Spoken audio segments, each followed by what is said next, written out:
안녕하세요. 즐거운 라디오입니다. 오늘도 제 방송을 들어주셔서 진심으로 감사드립니다. 자, 오늘의 주제, 중국 반도체 진짜 끝났다. 미국, 화웨이에 이어 SMIC까지 파괴한다 라는 주제로 여러분들과 이야기를 나누어 보려고 합니다. 중국 반도체 정말로 끝나갑니다. 그것도 바로 미국 때문인데요. 미국 정부가 최근 화웨이에 이어 이제는 중국을 대표하는 이 파운드리 업체인 SMIC까지 규제하는 방안을 검토 중이기 때문이죠. 이렇게 되면서 무역 합의를 넘어서 미국 정부의 중국 반도체 기업 압박이 더욱 거세지고 있다고 판단이 되네요. 자, 우선 미국이 준비 중인 방법은 바로 중국 파운드리 이 SMIC의 미국 장비 공급 자체를 아예 막는 방안을 검토 중이라고 하는데요.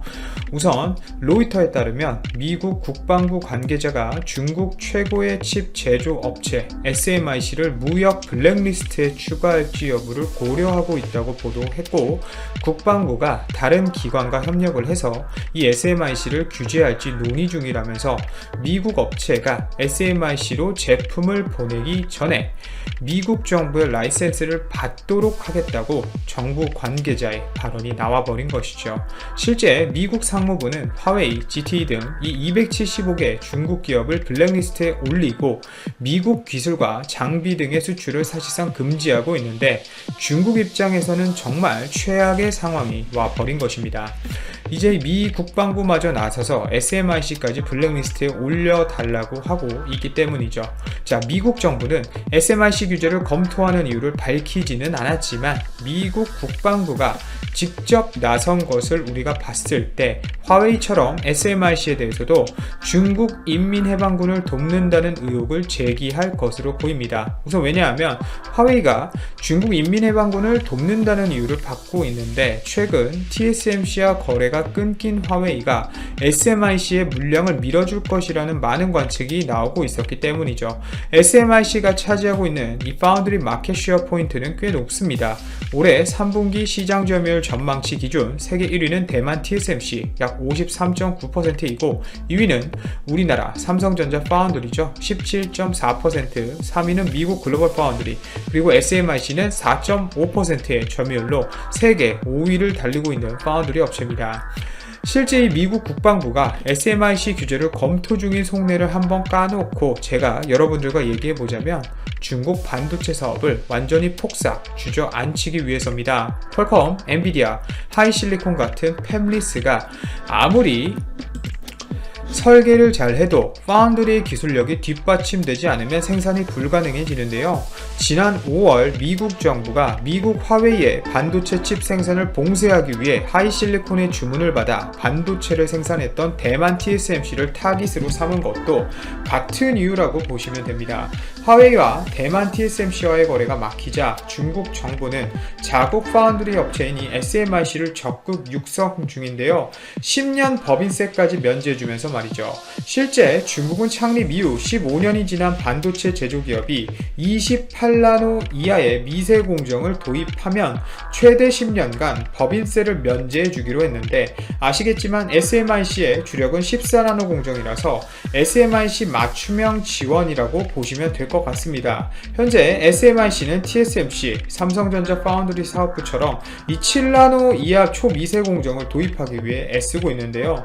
TSMC, 삼성전자 파운드리를 거친 이 대만 출신의 양몽송 사장이 진두지휘하고 있고, 지난해엔 5나노 공정부터 이 필수적이라고 판단이 되는 네덜란드 ASML사의 극자외선 노광 장비 도입을 추진하다가 미국 정부의 견제로 실제 실패하기도 했죠. 최근 대만 TSMC 출신 엔지니어를 대거 영입했다는 소문도 꽤 많이 들리고 있습니다. 화웨이 역시 SMIC와 협력을 강화하고 있어요. 올 상반기 SMIC는 화웨이의 14나노급 애플리케이션 프로세서 즉 AP 기린 710A를 주문받아 양산에 이미 성공했고, 중국 정부가 전폭적으로 SMIC를 지원하고 화웨이도 SMIC에 의존하는 모습을 보이자 미국 정부가 결국 칼을 뽑는 것이죠. 미국 정부의 제재가 현실화되면 SMIC의 운명은 어떻게 될까요, 여러분? 뭐 미국 기술이나 장비 없이는 뭐 예를 들면 램사의 장비들, 그리고 뭐 어플라이드 머터리얼즈사의 장비들 말이죠. 이 장비들을 반입할 수 없으면 사실상 파운드리 사업이 불가능해진다고 봐도 무방합니다. 대만 TSMC가 지난 5월이죠. 미국 정부의 백기를 들고 화웨이의 주문을 안 받겠다고 선언한 것도 같은 이유 때문이고요. 정말 좋은 소식인데요. 만약 SMIC가 정말 싸그리 무너지게 된다면 세계 2위 파운드리 업체 우리나라 삼성전자와 기타 뭐 우리나라에서 파운드리 사업을 하고 있는 뭐 SKIC나 뭐 동부가 있죠. 이 국내 업체들에게 5위라는 적수가 공중분해되면서 그 시장 점유율을 끌어올릴 수 있는 긍정적인 영향이 분명히 있을 것으로 전망이 됩니다. 특히 SK하이닉스 이 시스템 IC는 중국 시장 공략을 위해 이 파운드리 설비를 우시로 현재 옮기고 있고 올 연말부터 본격 양산에 나설 계획이죠. 그리고 SMIC 뿐만이 아닙니다. 중국과 관련된 특히 비메모리 반도체에서 연관이 되면 미국 정부의 중국 제재 후폭풍은 현재 이 SMIC뿐만 아니라 대만의 팹리스 미디어텍에도 미치고 있습니다. 이 미디어텍은 스마트폰의 두뇌 역할을 하는 AP가 주력 제품으로 삼고 있는데요.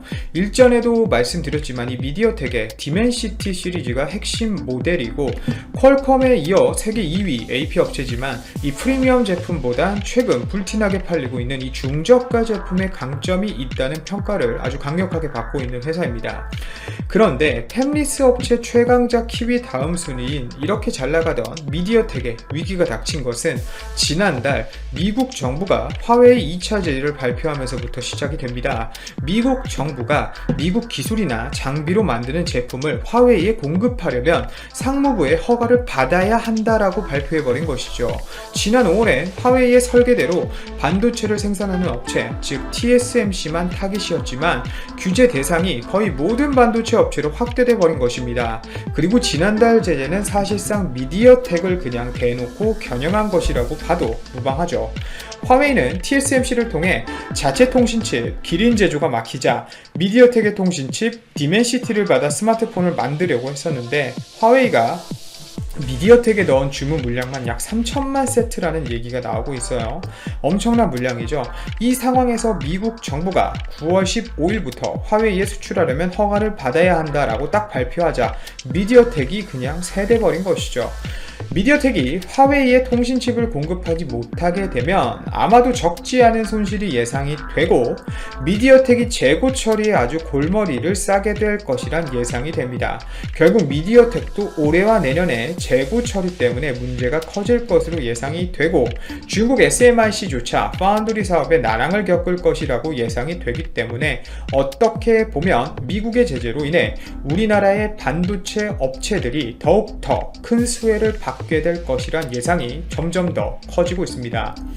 올해 3분기 삼성전자의 예상 실적은 영업 이익만 약 10조 원에 달할 것으로 예상이 되고 있습니다. 뭐 스마트폰 사업부와 뭐 VD, 뭐 가전 이런 거 다 포함되어 있겠지만 말이죠. 어찌되었건 메모리 단가가 떨어진 상태에서 이런 예상 영업 이익이 나오고 있다는 것은 화웨이 제재에 따른 파운드리 사업부의 수혜, 그리고 엔비디아와의 협업 및 서버 반도체 수요의 견저한 실적 때문일 것으로 예상이 되는 만큼 미국의 제재가 오히려 우리나라에게 도움을 주고 있는 부분도 분명 있다고 판단이 되네요. 중국 반도체가 다시 한번 무너지길 바라며 오늘 방송 이만 마치도록 하겠습니다. 제 방송이 도움이 되셨다면 좋아요, 알람, 구독, 그리고 댓글 꼭 한 번씩 부탁드립니다. 즐거운 주말 보내시길 바랍니다. 감사합니다. 포스트 코로나 시대의 새로운 부동산 투자처로 베트남과 캄보디아가 급부상하고 있다. 베트남의 경우 최근 부동산 투자 수요가 공급의 3배에 달해 당분간 부동산 시장의 강세가 이어질 것이란 전망이다.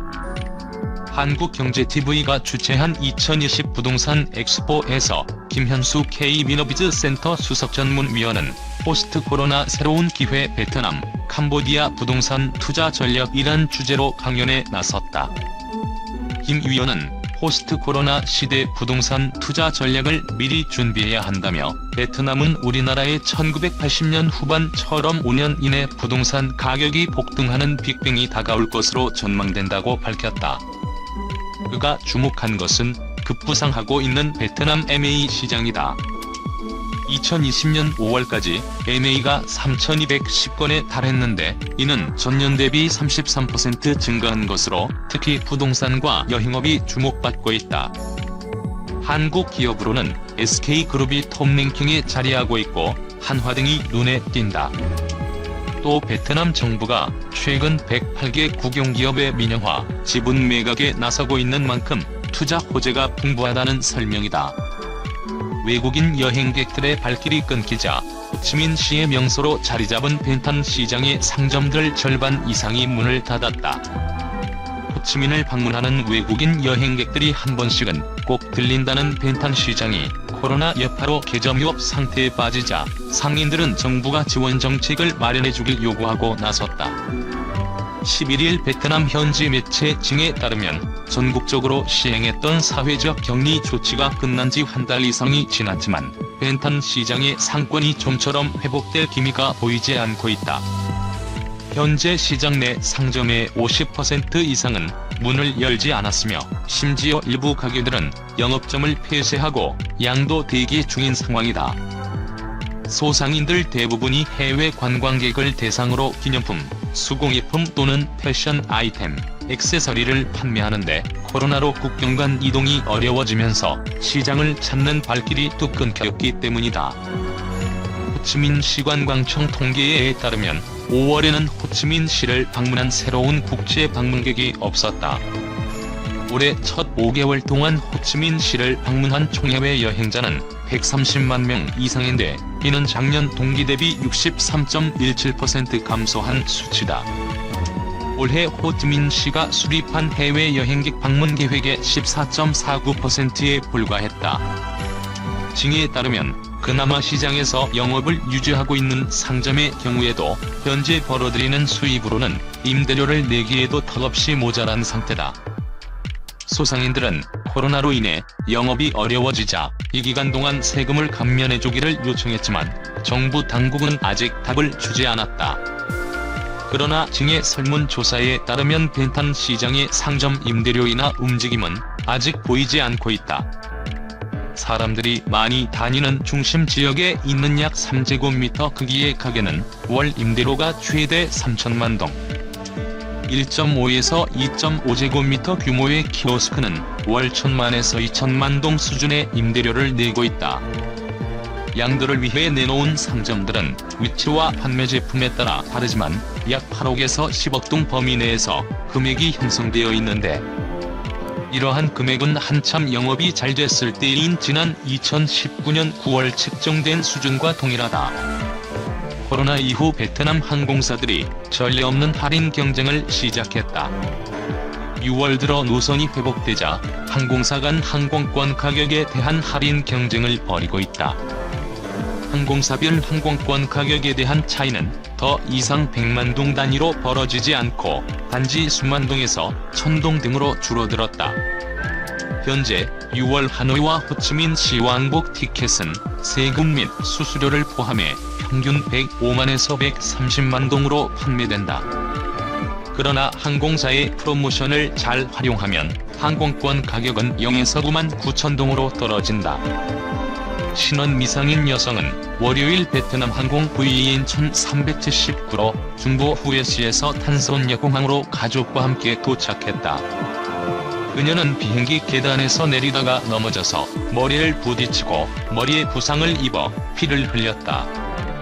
그녀는 곧 175번 육군병원으로 이송되었으나 화요일에 사망했다고 베트남 항공은 보도했다.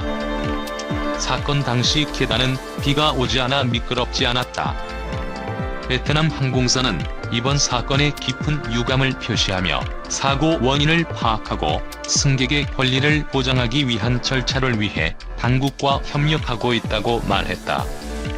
베트남 먹여 살리느니 한국에 있는 소상공인과 공생을 하겠습니다. 시장 상인들도 살고 시장 바구니도 채우고 내수가 살아야 미래가 옵니다. 한국을 다녀왔다던가 한국말을 할 줄 아는 베트남인 대부분이 사기꾼이라고 보면 됩니다. 마인드가 상상을 초월합니다. 필요하면 한국말, 불리하면 한국말 모른다고 합니다.